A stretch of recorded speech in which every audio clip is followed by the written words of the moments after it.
Faly miarahaba isika rehetra mpanaraka tsy tapaka ny Watagasy ny tenako. Androany isika dia nderesadretra indray ny mahakasika ny vaovao malaza amin'izao fotoana izao izany hoe ao anatin'ny fampidiana-baovao hatrany. Ka horesantsika amin'izany ny mahakasika ny tranga hafahafa izay hita teto Madagasikara tamin'ity andro androany ity. Tsy vitany ilay vehivavy anankiray niteraka efatra kambana be izao izany hoe roa lahy sy roa vavy, fa nisy tranga hafahafa indray tany amin'ny faritratsin'ny Madagasikara iny izay lehilahy no heverina fa efa maty nisy namono tamin'ny fomba feno bibina. Kinanjo nefa ny tamin'ity andro androany ity no nipoitra tampoka izany lehilahy izany ka niteraka resabe teo anivon'ny fiarahamonina. Fa milohan'izay dia asa dinto ny manao commentaire ambanin'ity vidéontsika ity mba avahana mandravana ny hevitra rehetra iny anaovantsika vidéo manaraka eo. Ary asa dinto izany ihany koa ny leky ny vidéontsika. Aza dino hatrany miabony amin'ny sainantsika mba ahafahana manaraka tsy tapaka ny vidéo izay lefany amin'isy tao Watagasy. Toy izao ny fanaovana azy. Tsy ampiandrely isika fa avetrany tonga dia vavany ndawary. Nahitana tranga hafahafa no niseho tamin'ity herinandro ity na teto Madagasikara na tany ampitan-dranomasina tany. Tsy vitan'ilay vehivavy anankiray izay tany Amerika tany niteraka kambana nefa dia tao anatiny elanelanandro ray be zao no elanelana niterahan'ireo zazy ireo, izany hoe ny anankiray teraka ray andro mialohan'ny anankiray. Rehefa natao nefa ny fitiliana dia tsapa sitan'ireo mpitsabo fa manana tranon-jaza anankiroa le vehivavy Amerikana, ka izany no nahatonga azy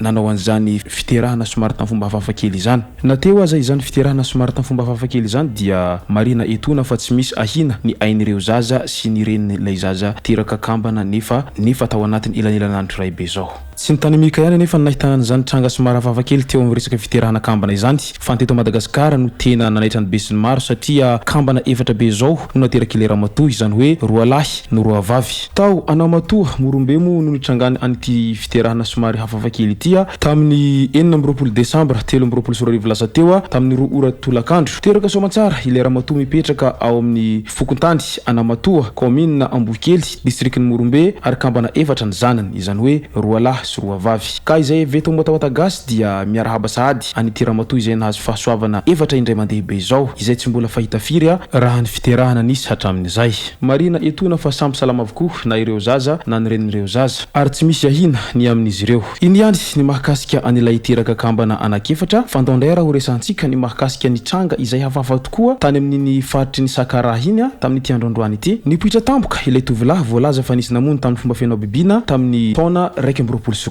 Roa taona lasa izay no voalaza fa maty novonon'olona ilay tovolahy izay hitantsika tamin'ny tambazotra Facebook tamin'ity andro androany ity, ary ny mpampiasa azy ihany no voatondro ho tompon'antoka tamin'izany.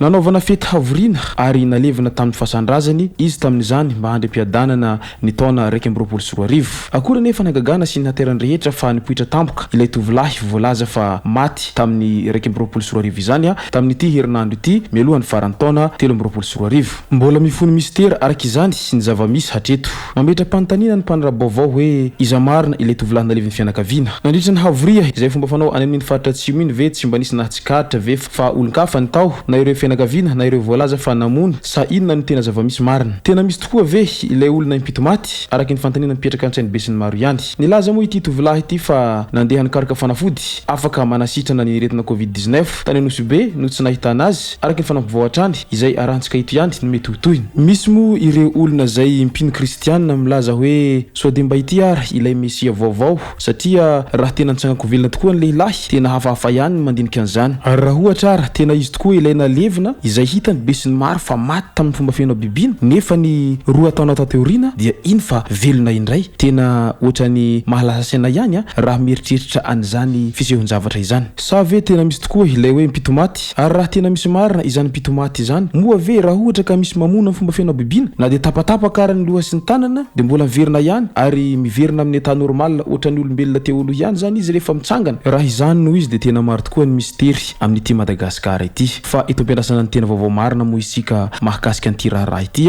ka dia manasantsika rehetra tomboky lasy tomboky vavy hanao commentaire ambanin'ity vidéontsika ity mba ahafahana mandravina ny hevitra rehetra reny hanaovantsika vidéo manaraka eo. Manasantsika ihany koa ilekeny vidéontsika ary manasantsika tanandrohatrany hiabony amin'ny sainantsika mba ahafahanareo manaraka tsy tapaka ny vidéo zay levany amin'isy tao Watagasy. Tomboky lasy tomboky vavy mankasitraka dia mirary soa.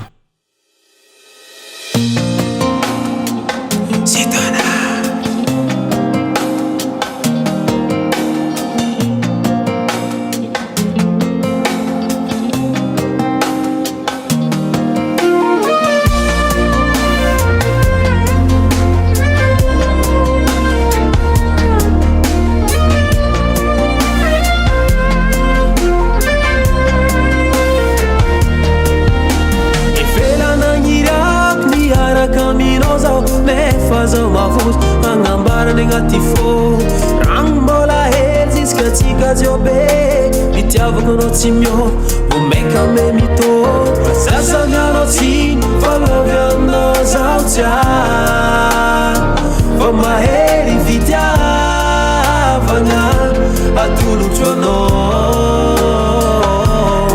tany hesa atolotro anao ty fôko mbaleva atolotro anao kaza miagnatsy zaho tsy agny fa mahery fitiavako anao kaza tao adala zaho tsy agny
Aza miagnatsy